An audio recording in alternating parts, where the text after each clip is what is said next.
星焰，一个没什么存在感的4星角色。提到物理 C 的时候，我们想到的总是雷泽和尤拉，但其实他也是个物理 C， 一个火系的物理 C。可能有人会吐槽星焰的设计问题，我到底是堆防御还是堆攻击啊？我到底是拿它当个盾斧啊，还是拿它当个主 C 啊？你这盾量明明和防御力挂钩，突破怎么给我加攻击力呢？我们会觉得它又吃防御又吃攻击，设计的很矛盾，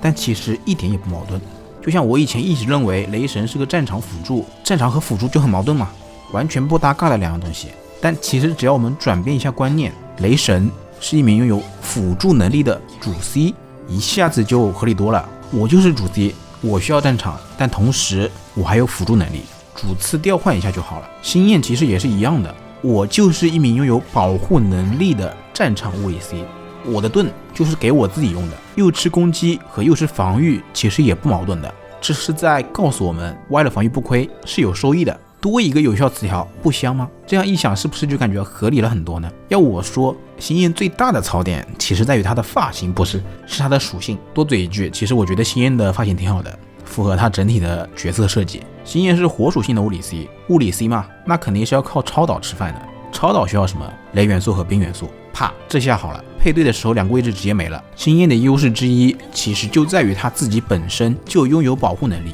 我们可以省个盾奶的位置，结果自己是火属性，位置没省成，盾奶也不如别的钻金角色来得好。而且雷冰属性的两个挂件也不一定会很好用，搞得不上不下的，一来一回就造成了现在的局面。但凡星焰是个冰属性，也不会那么的没存在感，说不一定还能开创个碎冰流体系。当然硬要说的话，火属性在破盾方面会占点小优势，但也就一点。那么关于星焰的角色定位就说这么多了，我们直接进入正题吧。首先是星焰的普攻，一共4段，攻速一般，倍率其实还不错，挺好的。主要讲一讲这个重击。重击秉承了少年少女体型的传统，转圈圈。成男成女模型的重击会有所不同，是走砍。顺便一提，尤拉的重击收尾动作是有单独设计过的，和别的成男成女角色是不一样的，毕竟是在攻击动作里加入了舞蹈元素的女人，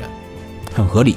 萝莉体型的大剑重击动作也是转圈圈。通常来说，大剑角色重击我们是不会用的，因为起手动作时间长，转圈还会消耗体力，且倍率差了普攻一大截，而且转圈时的移动速度也慢。唯一的优点就是攻速会更快，且攻击范围是360度无死角攻击。重击可以通过闪避、跳跃等直接取消，但同时尾刀我们也会打不出来，虽然我觉得打不打都无所谓，个人更推荐跳跃取消，因为重击本身就消耗体力，再用闪避取消的话，体力一下子就没了。如果我们不使用上述方法取消重击呢，那么它就会有个收刀的动作，也就是尾刀。尾刀的倍率是很高的，但需要我们等一下它才会打出来，和起手一样，它有个前摇。比如说我松开了重击键，想要放大招，那它不会立马就去执行放大招的指令，而是会先停止转刀，然后收刀，做完上述动作之后才会释放大招。所以可以这么说，重击它的响应不是很灵敏，实战中用起来会感觉很磨叽，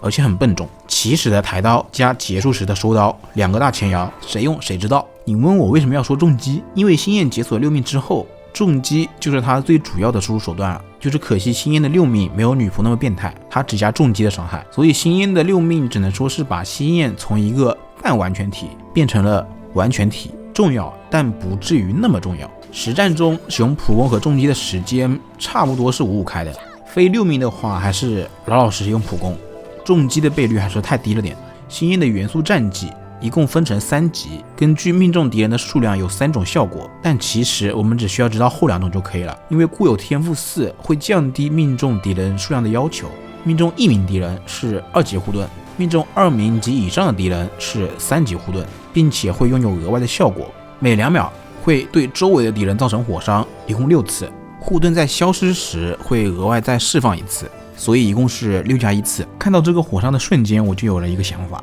等到后面再告诉你们。这个火元素伤害是每次都可以施加附着的，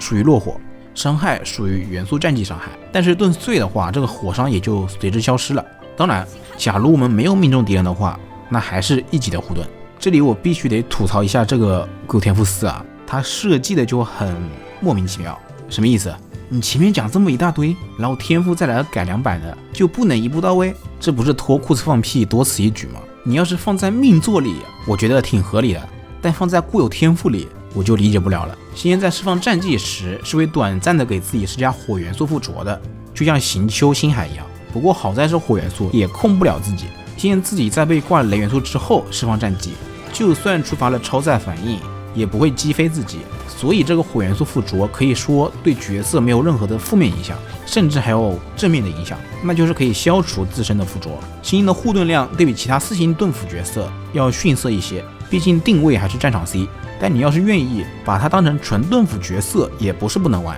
但它的命座并不会像其他纯盾辅角色一样会提供额外的护盾吸收量之类的，所以整体上星焰的护盾是完全不如其他护盾角色的。星焰的护盾其实就是给自己用的，若是星焰自己主 C 呢，战技的护盾量虽然会明显下滑，满级也就5000多，但星焰是需要对防御力的呀，防御力一上来，这盾量不就变相的提高了吗？我变肉了，更能扛了。只不过这盾平时用还好，但打深渊12层的怪的话，还是会跟纸糊的一样，可能用完就碎了。不过星焰还是有个很大的优势的，它的大招是可以刷盾的，而且还是最高的3级护盾。当然这需要我们解锁2命，战技大招轮流用的话，配上星焰的高防御力，勉强也就够用了。但有一点需要注意，原本因为 CD 的原因，星焰的护盾是有断档的，各层级之间的护盾本身不存在干扰，但现在大招可以刷新护盾了，千万不要手贱把3级护盾给刷成2级的。元素爆发，星焰大招是一记范围误伤，倍率还可以，但范围其实不大。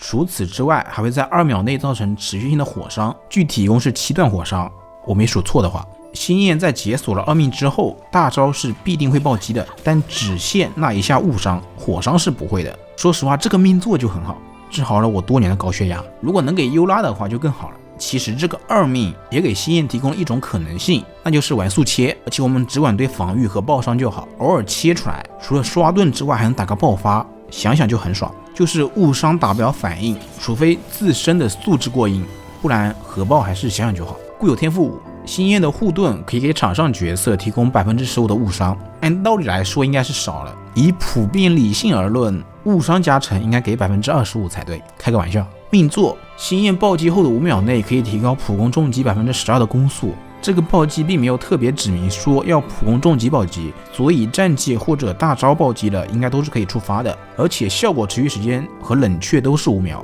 所以只要一直欧，那么这12%的攻速就是常驻的，虽然攻速提的没那么明显就是了，整体提升不大。2命前面有说过，必定暴击的特性可以配合1命使用。4命，战技的伤害可以降低敌人15%的误抗，这个效果不需要护盾存在，只要战技能打到敌人就可以了，简单好用。6命，降低重击所需的体力消耗30%，并且重击伤害会根据防御的50%获得攻击力加成。这个30%的体力消耗减免我看了一下，只打1-2轮转圈圈的话，其实看不出来太大的差距，只有一直用才能明显感觉到这30%体力减免所带来的提升。整体来看，这6命的提升还是比较大的，同时也改变了星焰主要的输出手法。武器摄影物推荐，战场主 C 的星焰推荐2血染加2苍白，血染套在面对群怪的情况下也能用，当然仅限满命星焰，对单还是算了，触发不了特效。苍白套能不能用呢？其实也完全可以用，而且触发4件套的效果很快，因为星焰3级护盾的持续火伤是属于战技伤害的，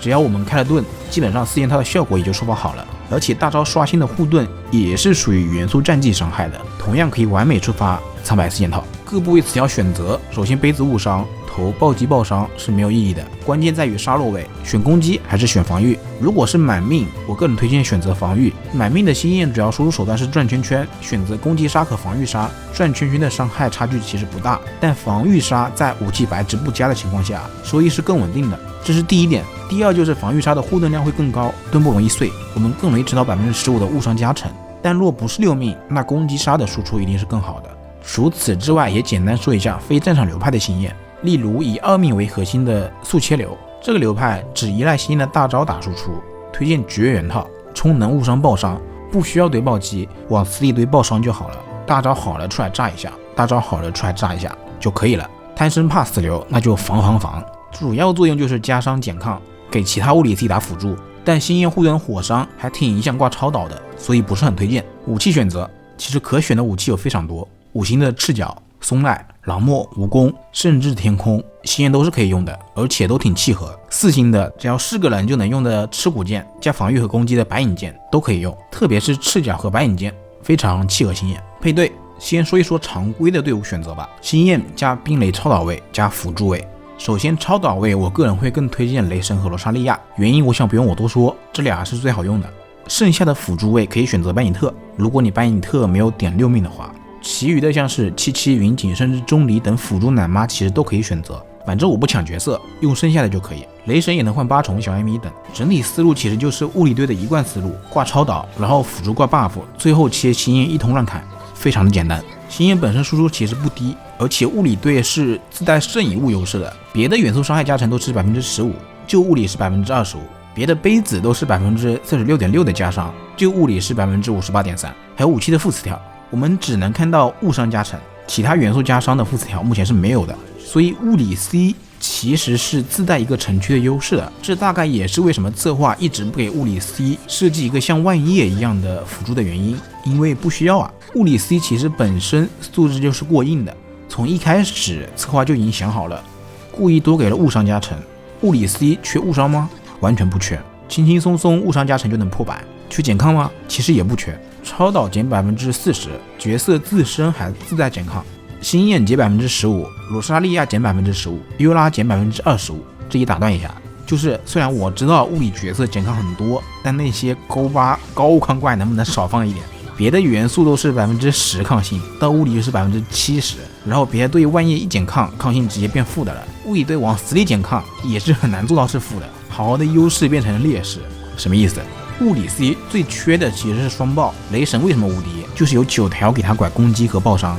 自己还能给自己拐雷伤、拐防御区，再加上万叶的加伤和减抗，几个城区全都拉满了，都不需要打反应，伤害就足够爆炸了。巧了，我物理也打不了反应。现在的物理 C 其实缺的是一个9条，而不是万叶。如果到时候策划整个加误伤的物理辅助，那我只能说策划不懂这个游戏，我他妈直接原地爆炸。扯远了。其实我做这期视频的目的就是想试试星焰能不能加入种门，毕竟起护盾的持续性挂火一眼就让我想到了种门，而且本身还是个战场角色，可以完美充当驾驶员的位置，所以我做了一些尝试。一开始用星焰搭配草神行丘，发现一个致命的问题，重击无法触发行丘的剑雨，于是换成了星海，结果又发现星海的水母原地不动很蠢，除非星海自己战场，又或是拿万叶巨怪。总之经过了一系列波折之后呢，我发现还是行丘最好用，芭芭拉也不错，个人推荐最终的星焰种门配对为星焰、草神、行丘和瑶瑶，也要换成草主、克莱也行。至于星焰的精通，可以靠草神的大招拐，本身配装也还是按战场的思路就可以了。选择圣遗物时可以有意的堆一堆精通，就不要打重击了，就只打普攻。而且因为草种子本身就更适合对群，所以也不用担心星焰打不出3级护盾。总之我的结论是可行，但强度并不算很高，还是要看环境再选择是否走种门这条路。那么以上就是本期视频的全部内容了。星焰其实我早就满命了，但一直没练，毕竟我的 XP 是御姐，今年关于他的剧情逐渐多了起来，海岛、海灯节等都有出场，发现他的人设还是挺不错的，所以就出了这么一期视频。新的一年，祝大家可以像星焰一样，不在意他人的目光，做好自己，努力的去追逐梦想。我是思凡，我们下期再见吧，别忘了点个赞哦。